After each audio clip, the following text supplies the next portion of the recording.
We don't serve freeloaders. My daughter-in-law said that, right in the middle of my son's birthday party, in that penthouse, overlooking Central Park. My wife was standing there, holding the cake she baked with her own hands. Caleb was less than 2 meters away. He heard it, and he said nothing. I spent 30 years designing jet engines, and somehow I failed to teach my own son what gratitude means. What Chloe didn't know was that the man she called a freeloader was the one holding the key to that entire room.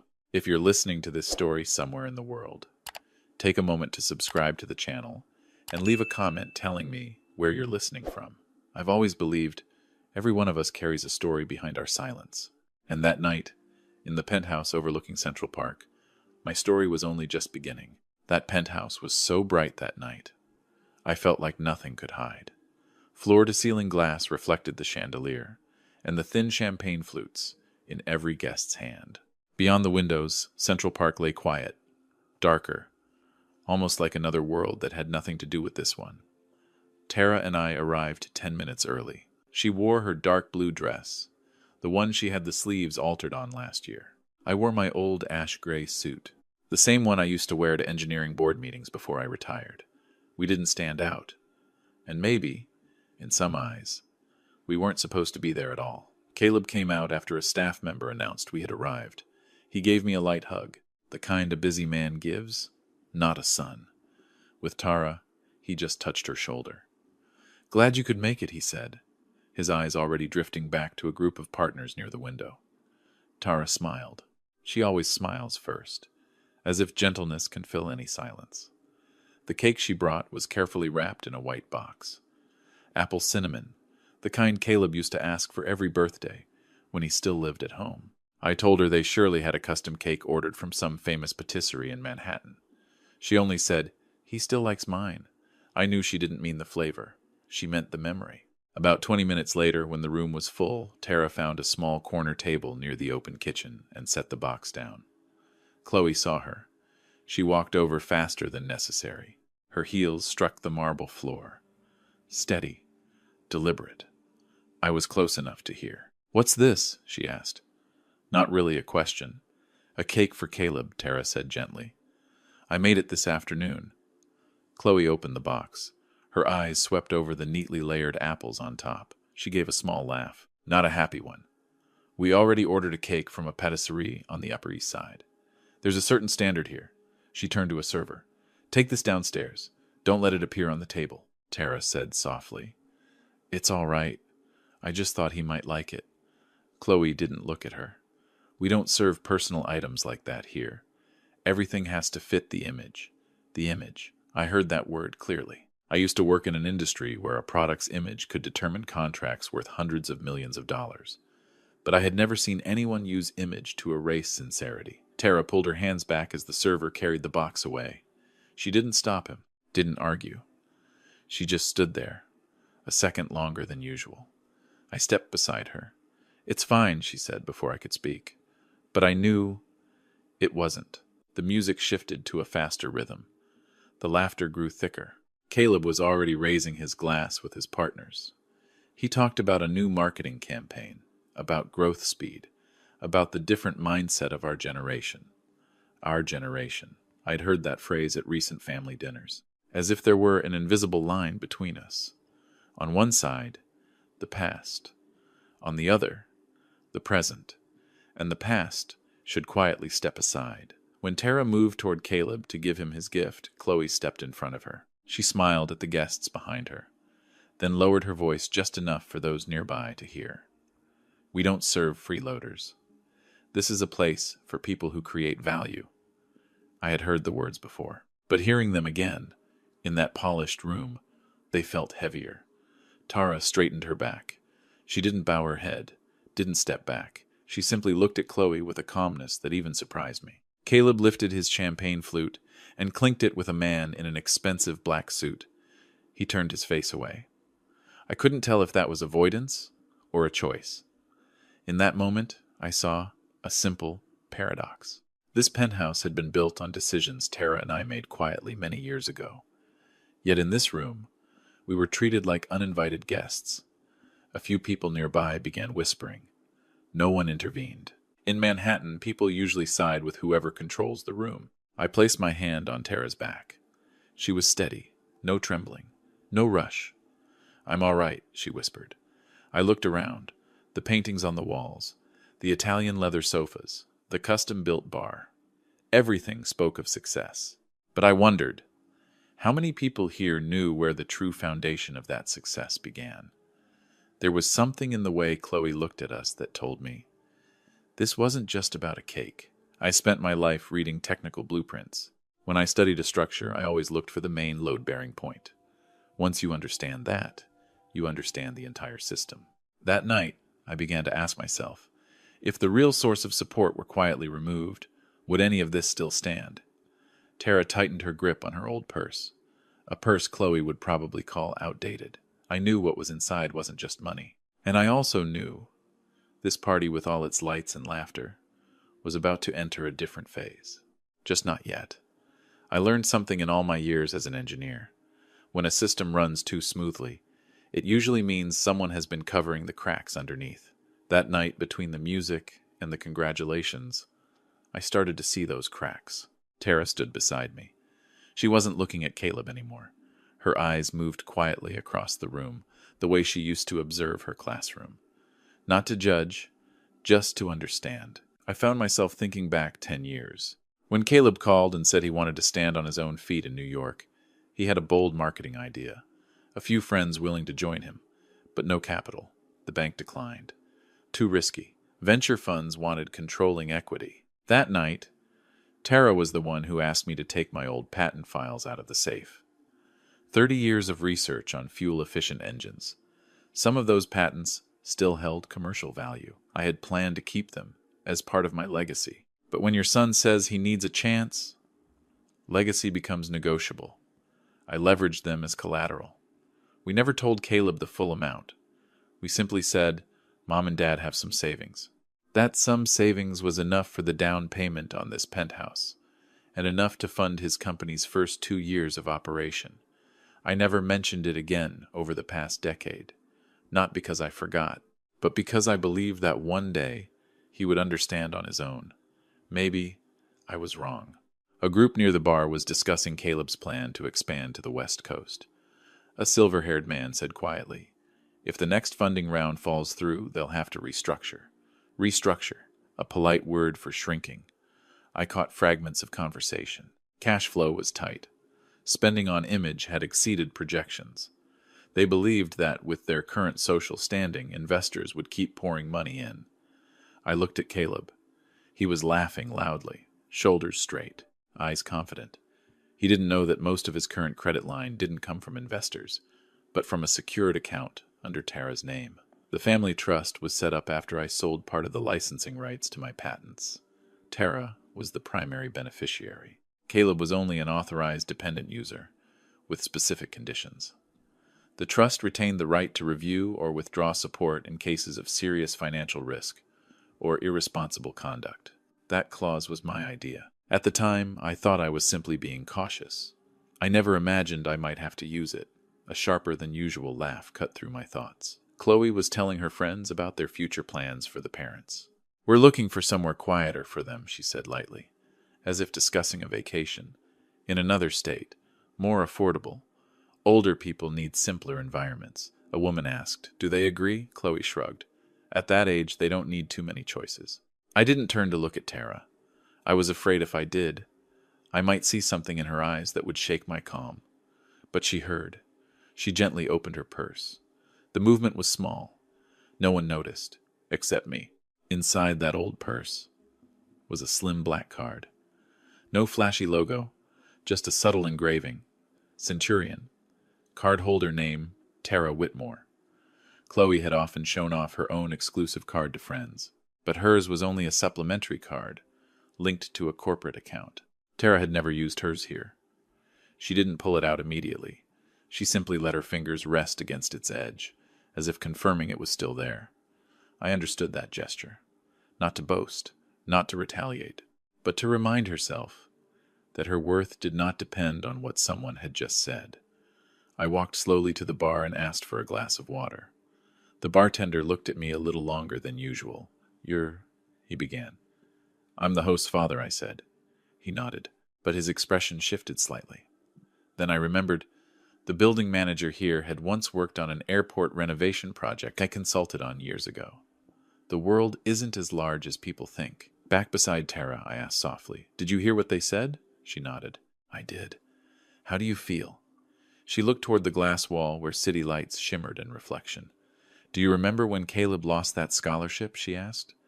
I remembered. He stayed in his room for 2 days. Wouldn't eat. I didn't want him to feel abandoned, she said. But maybe we've been blocking the wind for him too long. There was no bitterness in her voice, just recognition. I looked around the room again. Everything still looked magnificent. But now I could see the dependency beneath the surface. If the trust were reviewed, if the credit line were frozen, if the secured account were withdrawn, how many lights in this room would remain on? Just then, Caleb stepped onto the small platform near the electric fireplace, preparing to speak. Chloe stood beside him, her hand resting lightly on his arm. A perfect picture. Tara exhaled softly. Then she pulled the black card from her purse.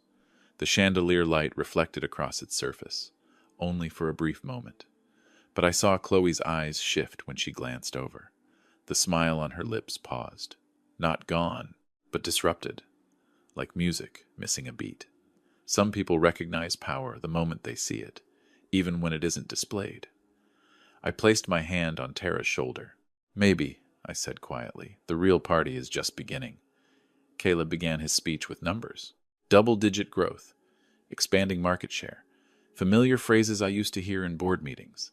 The crowd applauded on cue. Chloe stood beside him, confident, as if everything in that room had been arranged to her liking. But I knew not everything was under their control. Tara still held the black card in her hand. She didn't raise it, didn't display it.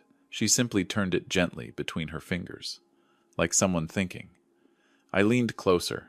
What do you want to do? Not make a scene, she said softly. Just put things back where they belong.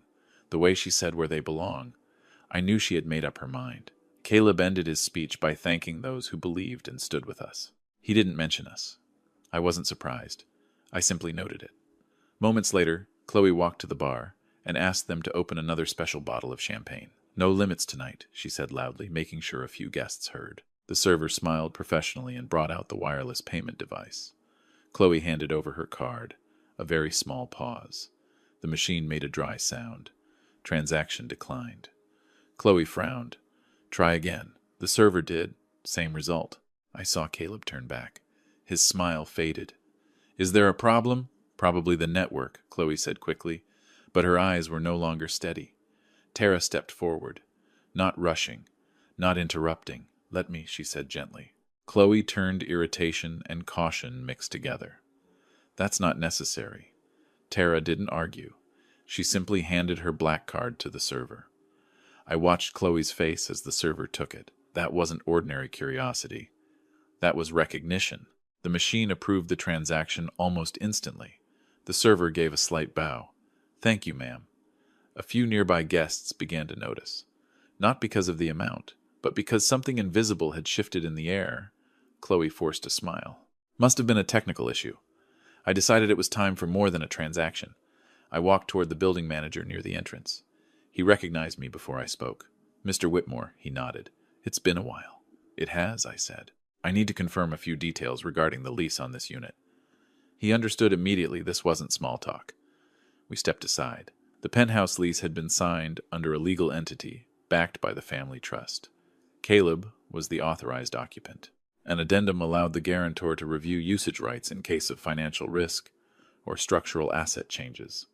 I didn't demand anything on the spot. I simply asked him to prepare the original documents and contact the building's legal department in the morning. When I returned, Chloe was speaking sharply to Caleb. I couldn't hear the words, but I could see the tension in their gestures. Caleb approached me. Dad, what are you doing? I'm just speaking with management, I replied calmly. About what? About the occupancy rights to this apartment. Chloe stepped in. This is our home. I looked at her. Not entirely. A few guests began drifting toward the exit. Rumors travel faster than music. People can ignore a homemade cake being removed. They don't ignore a declined transaction at a luxury party. Tara stood tall in the center of the room. She said little, just watched. Caleb lowered his voice. What do you want? I didn't answer immediately. I had waited years to say this clearly. You think you're flying high, I said slowly, but you forgot who supplies the fuel for those wings. Chloe reacted first. Are you threatening us? No, I said. I'm reminding you of the actual structure. Caleb's phone vibrated. He looked at the screen. His expression changed. I assumed it was the bank. The trust had automatically triggered a review clause when the credit line exceeded safe thresholds last quarter. A temporary partial freeze on the secured account had been issued earlier that afternoon. I knew because my attorney keeps me informed. I didn't need to do anything dramatic. The system was simply operating as designed. This can't be happening, Caleb murmured, almost to himself. Why not? I asked gently. You planned our future without asking us. We're just reviewing ours. Chloe looked at Tara. You can't do this. Tara answered calmly. I'm not doing anything.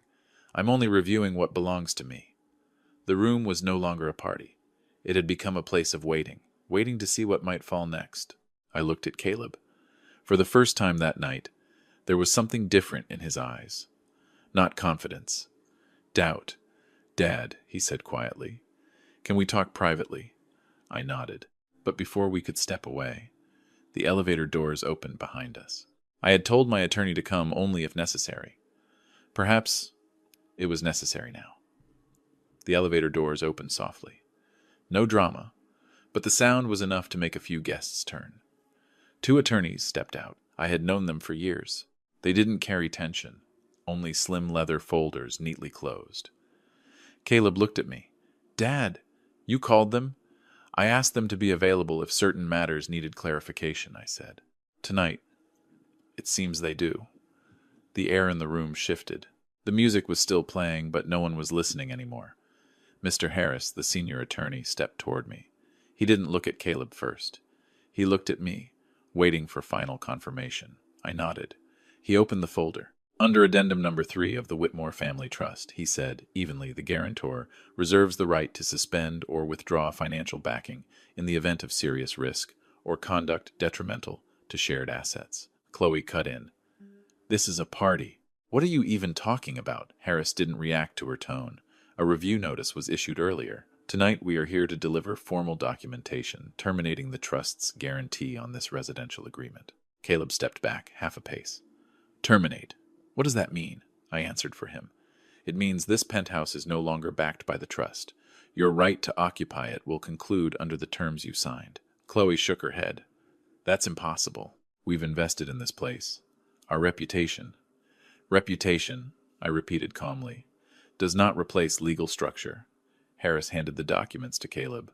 You have 24 hours to arrange transition and return control of the property. You can't do this to your own son, Caleb said. For the first time that night, I heard real fear in his voice. I'm not doing anything, I told him. I'm only withdrawing what was never yours.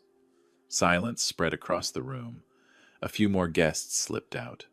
No one wants to stand too close to a structure losing its foundation. Chloe turned to Caleb, her voice low and urgent. Say something. This is our shared asset. Caleb flipped through the pages quickly, as if hoping to find a technical escape. I know that feeling. When a system is failing, people look for a loose bolt to blame. But sometimes, the flaw is in the design. What do you want? Caleb asked me. An apology, I thought for a moment. I want you to understand. Understand what that independence doesn't begin by denying where you came from. Chloe let out a short laugh. You're turning this into some moral lesson. I didn't answer her. I looked at my son.